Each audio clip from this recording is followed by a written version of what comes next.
नमस्कार मित्रांनो, या बैलगाडा शर्यत क्षेत्रामध्ये ज्या नंदीनं संबंध महाराष्ट्रामध्ये त्याच्या पाळण्याच्या जोरावरती निंबाळकर सरांचं नाव संबंध महाराष्ट्रामध्ये पोहोचवलं आणि आता पैलवान अभिजित भैया पवार यांचंसुद्धा नाव संबंध महाराष्ट्राच्या कानाकोपऱ्यामध्ये पोहोचवलं असा हा पंचम हिंद केसरी वेगाचा शेवट सर्जा.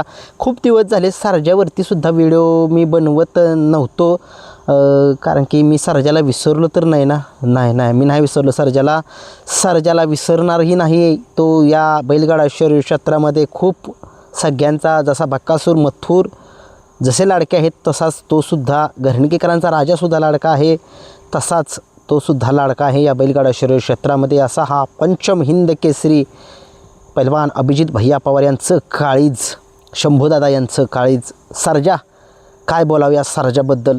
संबंध महाराष्ट्रामध्ये 200 फुटामध्ये या बैलगाडा शर्यत क्षेत्रामध्ये त्याच्यासारखा या बैलगाडा शर्यत क्षेत्रामध्ये आत्ता तरी सध्या काही बैल नाही आहे.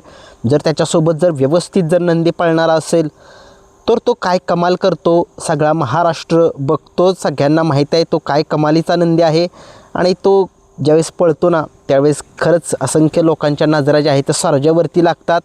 परंतु सर्जा खूप दिवस झालं दिसला नाही. त्याच्या डोळ्याचं जे बेरड आहे ते काढल्यापासून तो थोडा आरामावरती होता.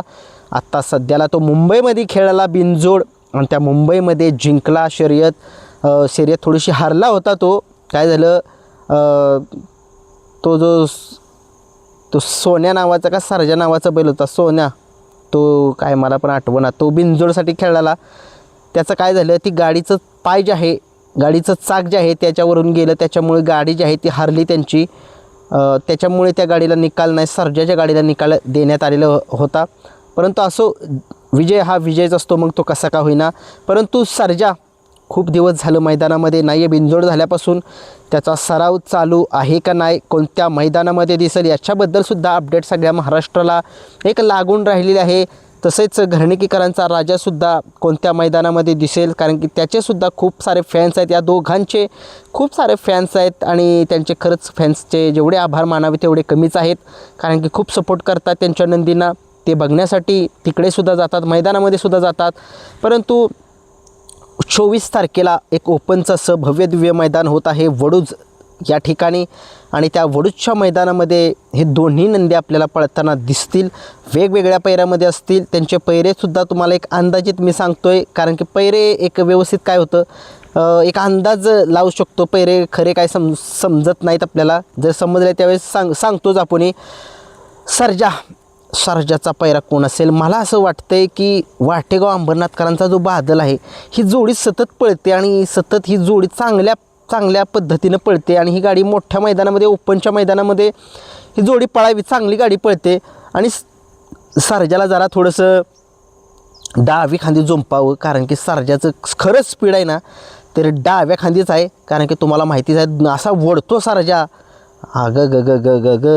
सर्जाच आहे.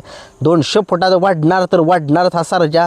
आणि खरंच त्या लोकांचं खूप प्रेम आहे सर्जावरती, कारण की सर्जा फॅन्ससुद्धा आहेत आपले.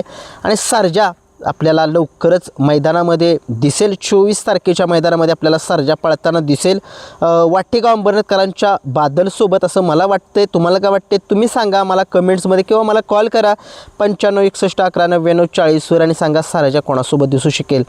आणि घरणीकरांचा राजा या बैलगाडा शर्यत क्षेत्रामध्ये काय त्याची कारकिर्दी खूप मोठी आहे. त्याचं नाव संबंध महाराष्ट्राच्या कानाकोपऱ्यामध्ये पोहोचलेलं आहे. मला असं वाटतंय की रायफल 81 सोबत एकदा ही जोडी पळावी, कारण की ही जोडी जी गाड्या असतात ना टॉपच्या त्यांना हरवण्याची धमक या दोघांच्यामध्ये आहे. मला असं वाटतं रायफल 81 आणि ही जोडी एकदा पळावीच, कारण की संबंध महाराष्ट्राला ही जोडी खूप दिवसांनी पळाली असेल. अगोदर एक मोठ्या मैदानामध्ये पळाली होती, काकडेंनी ते मैदान भरवलेलं होतं आणि त्या मैदानामध्ये अच्युत ड्रायव्हर त्या गाडीवरती होते. बुलढाणाचा बबे आणि वेगाचा शेवट सर्जा ही गाडी एका साईडला होती. ती अपराजित गाडी होती आणि ही गाडी होती घरणीकरांचा राजाची रायफलची.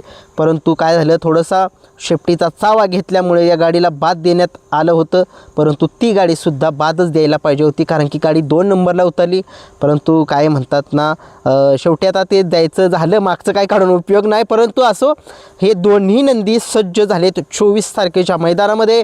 घरणीकीकरांचा राजा आपल्याला, मला असं वाटते की रायफल 81 सोबत पळावा आणि वाटेगाव अंबरनाथकरांचा बादल जो आहे तो सुद्धा मला वाटते सर्जासोबत किंवा सर्जा त्याच्यासोबत पळावा. तुम्हाला काय वाटते, तुम्हीसुद्धा मला कमेंट्समध्ये सांगा आणि बघूया काय होते काय नाही 24 तारखेला ओपन मैदानामध्ये. धन्यवाद.